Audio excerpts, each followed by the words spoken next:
শ্ৰীকৃষ্ণ দিলবাৰ্জন চাংমাৰ যোৱাকালি মৃত্যু হয়।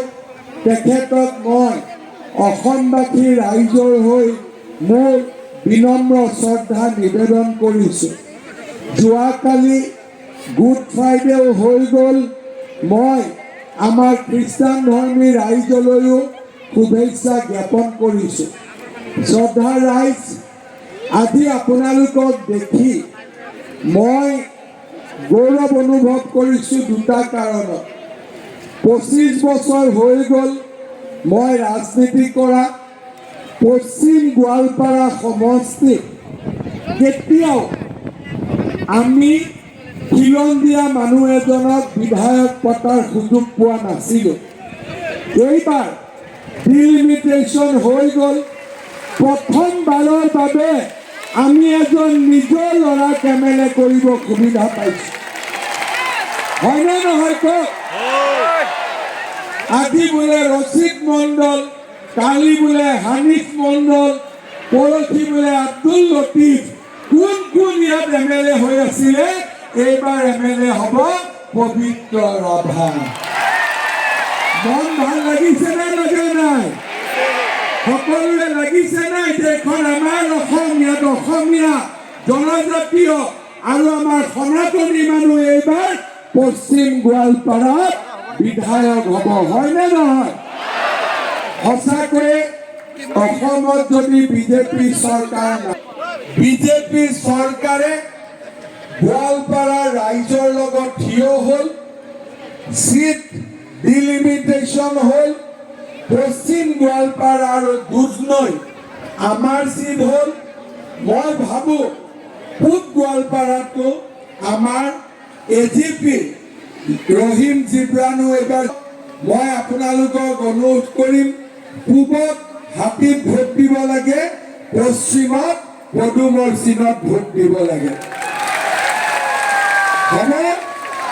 পূবত হাতী, পশ্চিমত পদুম। একচুৱেলি হাতী আৰু পদুম বুন্দিয়া ভুজিয়া পায়।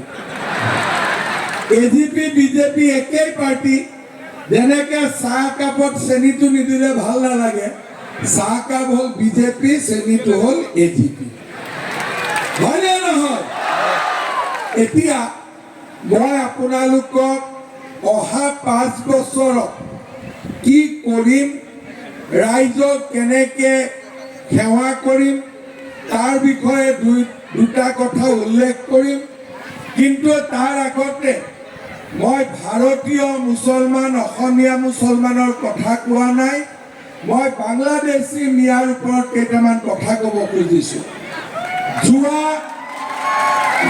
5 বছৰত বাংলাদেশী মিয়াৰ আমি হাত আৰু ভৰিটো পলিটিকেলি ভাঙিলোঁ।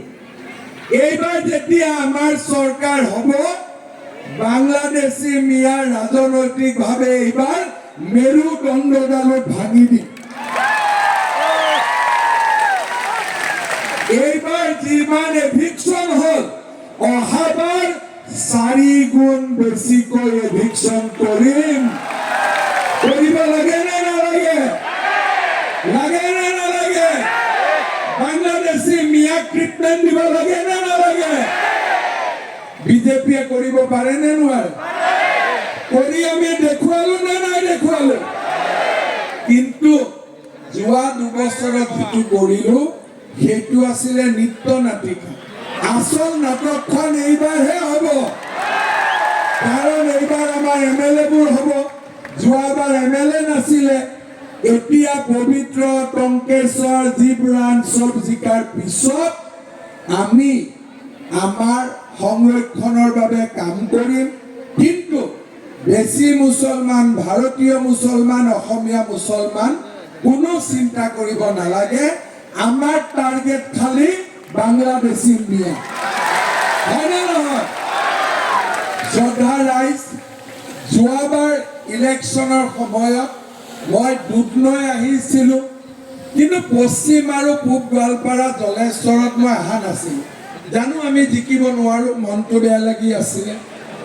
দুধনৈ মিটিঙত মই কৈছিলোঁ যে আমাৰ চৰকাৰ যদি আহে আমি 1 লাখ ল'ৰা ছোৱালীক চৰকাৰী চাকৰি দিম।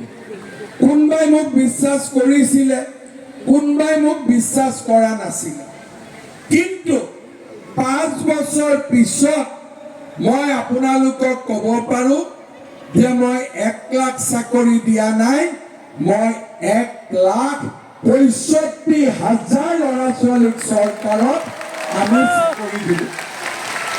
অসমৰ হিষ্ট্ৰীত, অসমৰ ইতিহাসত মোতকৈ আগত 14জন মুখ্যমন্ত্ৰী হৈছে, মইতো 15 নম্বৰ।